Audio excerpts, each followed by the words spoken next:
ദൈവ തിരുനാമത്തിന് മഹത്വം. കാലത്തിൻ്റെ പൂർണ്ണതയിൽ ലോകത്തെ രക്ഷിപ്പാൻ കല്ലടാവിൽ പിറന്നു വീണ കർത്താവിൻ്റെ നാമത്തിൽ ഏവർക്കും സ്നേഹവന്ദനം. എന്താ ക്രിസ്തുമസ്? എന്തിനാ ക്രിസ്തുമസ്? കാലാകാലങ്ങളായി ഈ ചോദ്യങ്ങൾ ഉന്നയിക്കപ്പെടുകയും ഓരോ കാലഘട്ടത്തിലും അതിൻ്റേതായിട്ടുള്ള ഉത്തരങ്ങൾ നൽകുകയും ഉണ്ടായിട്ടുണ്ട്. വേദപുസ്തകം പരിശോധിച്ച് നോക്കിയാൽ ഈ ചോദ്യത്തിന് ധാരാളം ഉത്തരങ്ങൾ കണ്ടെത്താനായിട്ട് സാധിക്കും. 2-3 പങ്കുവയ്ക്കുവാൻ ആഗ്രഹിക്കട്ടെ. വിശുദ്ധ യോഹന്നാന്റെ സുവിശേഷം 3-ാം അധ്യായം 16-ാം വാക്യത്തിൽ നാം കാണുന്നു, തൻ്റെ ഏകജാതനായ പുത്രനിൽ വിശ്വസിക്കുന്ന ഏവനും നശിച്ചു പോകാതെ നിത്യജീവൻ പ്രാപിക്കേണ്ടതിന് God so loved the world that he gave his only begotten son. തൻ്റെ പുത്രനെ നൽകിക്കൊണ്ട് പിതാവായ ദൈവം ലോകത്തോടുള്ള തൻ്റെ സ്നേഹം വെളിപ്പെടുത്തി. ദൈവസ്നേഹത്തിൻ്റെ വെളിപ്പെടുത്തലുകൾ പല വിധത്തിലുണ്ട്, ഭാവത്തിലുണ്ട്, രൂപത്തിലുണ്ട്. അതിൻ്റെ ഒരു മൂർത്തിമത് ഭാവമാണ് തൻ്റെ ഏകജാതനായ പുത്രനെ ലോകത്തിന് നൽകി. ക്രിസ്തുമസ് പിതാവായ ദൈവത്തിൻ്റെ സമ്മാനമാണ്. വിശുദ്ധ യോഹന്നാന്റെ സുവിശേഷം തന്നെ 10-ാം അധ്യായം 10-ാം വാക്യത്തിൽ കാണുന്നു, അത് ക്രിസ്തു നേരിട്ട് കൽപ്പിച്ചിരിക്കുന്ന ഒരു വാക്യം. അവർക്ക് ജീവൻ ഉണ്ടാകുവാനും സമൃദ്ധിയായ ജീവൻ ഉണ്ടാകുവാനും അത്രയും ഞാൻ വന്നിരിക്കുന്നത്. സമൃദ്ധിയായ ജീവന്റെ ഒരു നൽകലിന് വേണ്ടി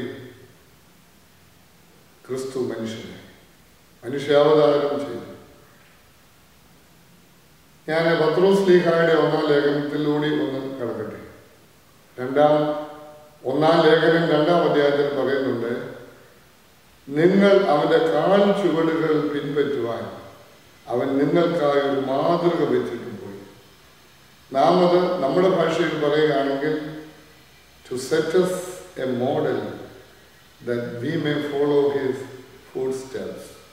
നാം അവന്റെ കാൽച്ചുവടുകൾ പിൻപറ്റുവാൻ അവൻ നമുക്കൊരു മാതൃക വെച്ചിട്ട് പോയി. അതിനുള്ളൊരു മാതൃക ഒരുക്കുവാൻ വേണ്ടി ക്രിസ്തു മനുഷ്യാവതാരം ചെയ്തു. വിശുദ്ധനായ അത്താനാസ്യോസ് എന്ന് പറയുന്ന ഒരു സഭാപിതാവ് ക്രിസ്തുവിന്റെ മനുഷ്യാവതാരത്തിന് നൽകുന്ന ഉത്തരം, മനുഷ്യമക്കളെ ദൈവമക്കളാക്കുവാൻ ദൈവപുത്രൻ മനുഷ്യപുത്രനായി എന്നാണ്. ഇങ്ങനെ ഒരുപാട് ഉത്തരങ്ങൾ നമുക്ക് കണ്ടുപിടിക്കാനായിട്ട് സാധിക്കും. എൻ്റെ വ്യക്തിപരമായ വിശ്വാസം ക്രിസ്തു മനസ്സിൻ്റെ ഒരാവിഷ്കാരത്തിന് വേണ്ടിയാണ്. ക്രിസ്തുമസ് അർത്ഥപൂർണമാകുന്നത് എവിടെയെങ്കിലും ക്രിസ്തു മനസ്സിൻ്റെ പുനരാവിഷ്കരണം നടക്കുന്നുണ്ടെങ്കിൽ അവിടെ ക്രിസ്തുമസ് അർത്ഥവത്തായി അനുഭവകരമായി തീർന്നു. നാം അവൻ്റെ മാതൃക പിൻപറ്റുവാൻ. അപ്പോൾ ലോകത്തിന് നല്ല മാതൃകകൾ ആവശ്യമാണ്. അതിനെ അനുഗമിക്കുക, പിൻപറ്റുക. അത് ഈ ലോകത്തെയും മനുഷ്യ സമൂഹത്തെയും കൂടുതൽ ദൈവീകതയിലേക്ക് നയിക്കും. ലോകം ഇന്ന് നേരിടുന്ന ഭീഷണികളും പ്രതിസന്ധികളും പ്രത്യാഘാതങ്ങളും ഒക്കെ നമ്മൾ വായിക്കുകയും അറിയുകയും ഒക്കെ ചെയ്തുകൊണ്ടിരിക്കുന്നു. വികലമാക്കപ്പെട്ട മതദർശനങ്ങൾ ലോകത്തെ ഇന്ന് വീർപ്പ് മുട്ടിക്കും. സ്വന്തം രാജ്യത്ത് പോലും അഭയാർത്ഥികളായി തീരേണ്ടി വരുന്ന ജനങ്ങളുടെ എണ്ണം പെരുകുന്നു. അഭയാർത്ഥികളായി അലയുന്നവരുടെ എണ്ണം വർദ്ധിക്കുന്നു. നിരപരാധികൾ നിഷ്കരണം കൊല ചെയ്യപ്പെടുന്നു. എല്ലാം മതത്തിൻ്റെ പേരിൽ. മനുഷ്യമക്കൾ ദൈവമക്കൾ എന്നുള്ള നിലയിലേക്ക് ഉയർത്തപ്പെടുന്നു. ആത്യന്തികമായ മതദർശനം എന്ന് പറയുന്നത് മനുഷ്യരെ ദൈവികരാക്കി തീർക്കുക എന്നുള്ളത്. മനുഷ്യനെ ഇല്ലായ്മ ചെയ്യുന്നതല്ല. അങ്ങനെ ചെയ്യുന്നത് ഒരു മതമാണെന്ന് പറയാൻ പറ്റുകയില്ല. അതൊരു ഇതെല്ലാം ദൈവത്തിന്റെ പേരിലാണ് ചെയ്യുന്നതെന്ന് പറഞ്ഞാൽ അംഗീകരിക്കാനും പറ്റില്ല. ദൈവീകതയുടെ ഭാവങ്ങൾ, നന്മയുടെ നല്ലതിൻ്റെ അനുഭവങ്ങൾ ലോകത്തിന് കൊടുക്കുക. അതുകൊണ്ടാണ് ഞാൻ പറയുന്നത്, ക്രിസ്തു മനസ്സിൻ്റെ ഒരു പുനരാവിഷ്കരണം അത് ക്രിസ്മസ് കാലത്ത് മാത്രമല്ല, നിരന്തരം നമ്മുടെ ജീവിതത്തിൽ ഉണ്ടായിക്കൊണ്ടിരിക്കണം. സ്വാഭാവികമായി നമ്മുടെ ഉള്ളിൽ നിന്ന് ലോകത്തിലേക്ക് അത് ഒഴുകിക്കൊണ്ടിരിക്കണം. അത് ക്രിസ്തുവിൻ്റെ മനസ്സ് ഉള്ളിലുണ്ടെങ്കിൽ മാത്രമേ ആ ഒരു അനുഭവം ഉണ്ടാകുകയുള്ളൂ. ഞാൻ എവിടെയോ വായിച്ച ഒരു ഉദാഹരണം കൂടെ പറയട്ടെ. ബുദ്ധിയുടെ വികാസം പൂർണ്ണമായി പ്രാപിക്കാത്ത, ഡിഫറൻ്റ്ലി ഏബിൾ, മെന്റലി ചലഞ്ച്ഡ് എന്നൊക്കെ നമ്മൾ വിളിക്കുന്ന ഒരു കൂട്ടം കുട്ടികളുടെ ഓട്ട മത്സരം നടക്കുകയാണ്. മത്സരത്തിൽ പങ്കെടുക്കുവാനായി തിരഞ്ഞെടുക്കപ്പെട്ടവർ അതിനുവേണ്ടി റെഡിയായിട്ട് നിൽക്കുന്നു. നിർദ്ദേശം ലഭിച്ചാൽ ഉടനെ ഓടുവാനുള്ള ഒരുക്കത്തിൽ അവർ വളരെ ആവേശത്തോടു കൂടി നിൽക്കുന്നു. ഓടുവാനുള്ള നിർദ്ദേശം കിട്ടി, ഓട്ടം തുടങ്ങി. ഓട്ടത്തിനിടയിൽ ഒരു കുട്ടി നിലത്ത് വീഴുന്നു. ആ കുട്ടിയെ കണ്ടിട്ടും പലരും ഓട്ടം തുടർന്നു. എന്നാൽ ഒരു കുട്ടി ഇത് കണ്ടിട്ട് ഓട്ടം നിർത്തി. വീണ കുട്ടിയുടെ അടുത്ത് വന്നു. ആ കുട്ടിയെ കൈക്ക് പിടിച്ച് എഴുന്നേൽപ്പിച്ചു. ദേഹത്തെ പൊടി മുഴുവൻ തട്ടി. ആ കുട്ടിയുടെ കൈക്ക് പിടിച്ച് ഫിനിഷിംഗ് പോയിന്റിലേക്ക് ആ കുട്ടിയെ കൊണ്ട് ചെന്നു. ഈ മത്സരം കാണാൻ കൂടി വന്നിരുന്നവർ, ചുറ്റുപാട് നിന്നവർ എഴുന്നേറ്റ് നിന്ന് കണ്ണുനീരോടുകൂടിയാണ് കൈയടിച്ചത്. ബുദ്ധിയുടെ വികാസം പൂർണ്ണമായി പ്രാപിക്കാത്തവരെ നമ്മൾ മന്ദബുദ്ധികളിലൊക്കെ പറയാറുണ്ട്. ഇന്ന് ആ പദം ഉപയോഗിക്കരുതെന്നുള്ളതാണ് ഒരു ലോകവ്യവസ്ഥിതി.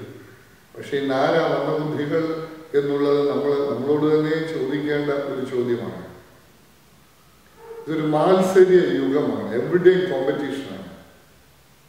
കുടുംബജീവിതത്തിൽ ഭാര്യയും ഭർത്താവും കോമ്പറ്റീഷനാണ്. കാരണം ഈ ഇന്നത്തെ തലമുറ ഈ ഒരു കോമ്പറ്റീറ്റീവ് മൈൻഡിൽ കൂടി, സ്പിരിറ്റിൽ കൂടി, മനസ്സിൽ കൂടി വളർന്നു വന്നതാണ്. എല്ലായിടത്തും എല്ലാവരെയും തോൽപ്പിക്കണം, എനിക്ക് ഒന്നാമനാകണം, എനിക്ക് വലുതാകണം, അതിന് മറ്റുള്ളവരെ ഏതെല്ലാം വിധത്തിൽ തോൽപ്പിക്കാമോ അങ്ങനെ തോൽപ്പിച്ചും ഇല്ലായ്മ ചെയ്തും എൻ്റെ സ്ഥാനം, എൻ്റെ പദവി, എൻ്റെ നേട്ടം എന്നുള്ളത്. ലോകം ഇന്ന് അങ്ങനെ ഒരു അവസ്ഥയിലായി കഴിഞ്ഞിരിക്കുക. കുടുംബങ്ങളൊക്കെ നേരിടുന്ന പ്രശ്നങ്ങളുടെ പ്രധാന കാരണവും ഈ ഒരു മത്സര ബുദ്ധിയാണ് എന്നുള്ളത്. കുട്ടികളെ ആ നിലയിൽ കൊണ്ടുവരുന്നതിൽ മാതാപിതാക്കളും ഒക്കെ ഇന്ന് വളരെ അക്കാര്യത്തിൽ ഊന്നൽ കൊടുക്കുന്നത്. തോൽക്കുവാൻ, വിട്ടുകൊടുക്കുവാൻ, ക്ഷമിക്കുവാൻ ഇന്ന് ഉള്ള തയ്യാറ്, വളരെ അതിനുള്ള ഒരു ഒരുക്കമുള്ള മനസ്സ് തന്നെ ഇന്ന് നമ്മുടെ സമൂഹത്തിൽ നഷ്ടമായിരിക്കും. പക്ഷേ ഈ ഓട്ട മത്സരത്തിലെ വീണ് കിടന്ന കുട്ടിയെ കണ്ട് ആ കുട്ടിയുടെ അടുത്തേക്ക് ചെന്ന് കുനിഞ്ഞ് ആ കുട്ടിയുമായി ഏകീഭവിച്ച് അതിനെ കൈക്ക് പിടിച്ച് ഉയർത്തി അതിനെ കൊണ്ട് കൈക്ക് പിടിച്ച് ഫിനിഷിംഗ് പോയിന്റിലേക്ക് പോയ കുട്ടി, ഞാൻ പറയും അതാണ് ക്രിസ്തുമസ്. അവിടെയാണ് ക്രിസ്തുമസ്. ക്രിസ്തു ചെയ്തതും അത് തന്നെയാണ്. ഉന്നതത്തിൽ നിന്ന് താഴേക്ക്. അതുപോലെ പൗലോസ് ഫിലിപ്പിയ ലേഖനത്തിൽ വ്യക്തമാക്കുന്നുണ്ട്. ദൈവത്തോടുള്ള സമത്വം മുറുകെ പിടിക്കാതെ താഴേക്ക് ഇറങ്ങി വന്നു. വേദനിക്കുന്നവന്റെ അടുത്തേക്ക്, അവഗണിക്കപ്പെട്ടവന്റെ അടുത്തേക്ക്, തള്ളപ്പെട്ടവന്റെ അടുത്തേക്ക്, ഉപേക്ഷിക്കപ്പെട്ടവന്റെ അടുത്തേക്ക്, പാർശ്വവൽക്കരിക്കപ്പെട്ടവന്റെ അടുത്തേക്ക് ക്രിസ്തു അവരുമായി ഏകീഭവിച്ചു. അവർക്ക് കൈനീട്ടി കൊടുത്തു. നിനക്ക് മനസ്സുണ്ടെങ്കിൽ എന്നെ ശുദ്ധമാക്കുവാൻ നിനക്ക് കഴിയും. അവനെ തൊട്ടു. Yes I will. എനിക്ക് മനസ്സുണ്ട്. ക്രിസ്തുവിൻ്റെ ഈ മനസ്സ് തേങ്ങുക, വേദനിക്കുന്നവരോടും അത് ആ അവസ്ഥയിലുള്ളവരോടും ഏകീഭവിക്കുവാനും അവരെ കൈക്ക് പിടിച്ചുയർത്തുവാനും അവരെ മുഖ്യധാരയിലേക്ക് കൊണ്ടുവരുവാനും ക്രൈസ്തവ സമൂഹങ്ങളുടെ ലക്ഷ്യമതായിരിക്കണം. ആ ദൈവീകതയ്ക്ക് വേണ്ടി, ദൈവാനുഭവത്തിൽ, ദൈവാത്മാവിൽ വളരുന്നതിന് വേണ്ടി ആരാധന വേണം. അതുപോലെ തന്നെ ക്രിസ്തുവിന്റെ മനസ്സ് മനസ്സിൽ വളർന്നു കഴിഞ്ഞാൽ കരങ്ങൾ നീട്ടപ്പെടണം. അതുകൊണ്ടാണ് പറയുന്നത് സഭയ്ക്ക് ലോകത്തിൽ 2 ശുശ്രൂഷയെ നടത്താനുള്ളൂ എന്ന്.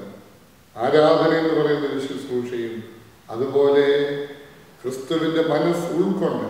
അപ്പോൾ സ്പിരിച്വാലിറ്റി, ആധ്യാത്മികത എന്ന് പറയുന്നത് ക്രിസ്തുവിന്റെ മനസ്സിലുള്ള വളർച്ചയാണ്.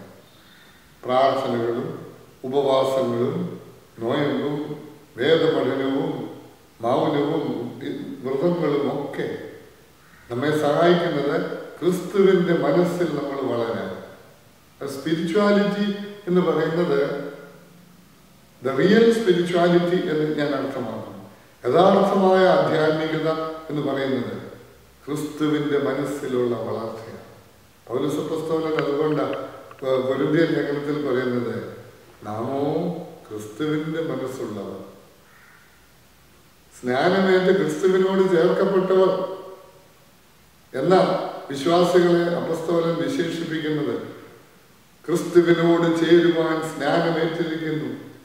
അങ്ങനെ ക്രിസ്തുവിനോട് സ്നാനത്തിലൂടി ക്രിസ്തുവിനോട് ചേർക്കപ്പെട്ടവർക്ക് ഈ ക്രിസ്തുവിന്റെ മനസ്സുണ്ടാകും. അതാണ് ആധ്യാത്മികത. ആ മനസ്സുണ്ടാകുമ്പോഴാണ് വീഴുന്നവരെ കാണാൻ, വീണവരെ കാണുവാൻ, വേദനിക്കുന്നവരെ കാണുവാൻ സാധിക്കുന്നത്. അങ്ങനെയുള്ളവർ കണ്ടിട്ട് കടന്നു പോവുകയില്ല. കടന്നു പോകാൻ അവരുടെ മനസ്സ് അനുവദിക്കത്തില്ല. കരങ്ങൾ നീട്ടുവാൻ, ചെയ്യേണ്ടതുപോലെ ചെയ്യേണ്ട സമയത്ത് ചെയ്യേണ്ടവർക്ക് ചെയ്യുവാൻ ആ മനസ്സിങ്ങനെ തേങ്ങിക്കൊണ്ടിരിക്കും. ആ കുട്ടിയെ കൊണ്ട് ഫിനിഷിംഗ് പോയിന്റിലേക്ക് ചെന്നാൽ ആ കുട്ടിയെ നോക്ക്. ലോകപ്രകാരം സമ്മാനം കിട്ടുന്നത് ആദ്യം ഓടിച്ചെല്ലുന്നവർക്കായിരിക്കും. പക്ഷെ ദൈവം മുൻപാകെ ഒരു സമ്മാനത്തിന് അർഹനാകുന്നത് അല്ലെങ്കിൽ അർഹയാകുന്നത് ആരാധിക്കും? To set us a model that we may follow his footsteps. ക്രിസ്തു തോൽക്കുകയായിരുന്നു.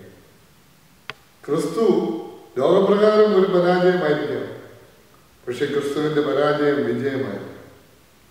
ക്രിസ്തുവിന്റെ തോൽവി ഒരു വിജയമായി. അതുകൊണ്ട് എനിക്ക് വളരെ സ്നേഹപൂർവ്വം വിനയത്തോടെ ഓർമ്മിപ്പിക്കാനുള്ളത്, ഈ ക്രിസ്മസ് കാലത്ത് മാത്രം ചില കാര്യങ്ങളൊക്കെ കാട്ടിക്കൂട്ടിയാൽ മാത്രം പോരാ. ജീവിതം തന്നെ ക്രിസ്തുവിന്റെ മനസ്സിന്റെ ഉടമകളായി, അതാ ക്രിസ്തു ഉള്ളിൽ ജനിക്കുക എന്നൊക്കെ പറഞ്ഞാൽ ആശയപരമായിട്ട് പറഞ്ഞു പോകുന്നതിനെക്കുറിച്ച് അതൊരു യഥാർത്ഥ അനുഭവമായി കഴിയുമ്പോൾ ആ മനസ്സിനൊരു തേങ്ങലുണ്ട്, ആ മനസ്സിനൊരു വിങ്ങലുണ്ട്, ആ മനസ്സിനൊരു ധൃതിപ്പെടലുണ്ട്. ആ മനസ്സ് ഇസ് എ ഡിസ്റ്റർബ്ഡ് മൈൻഡ്. അതൊരു ശാന്ത മനസ്സല്ല. നീതി നിഷേധിക്കപ്പെടുന്നത് കാണുക, അവഗണനകൾ കാണുക, വേദനകൾ കാണുക, തിരസ്കാരങ്ങൾ കാണുക.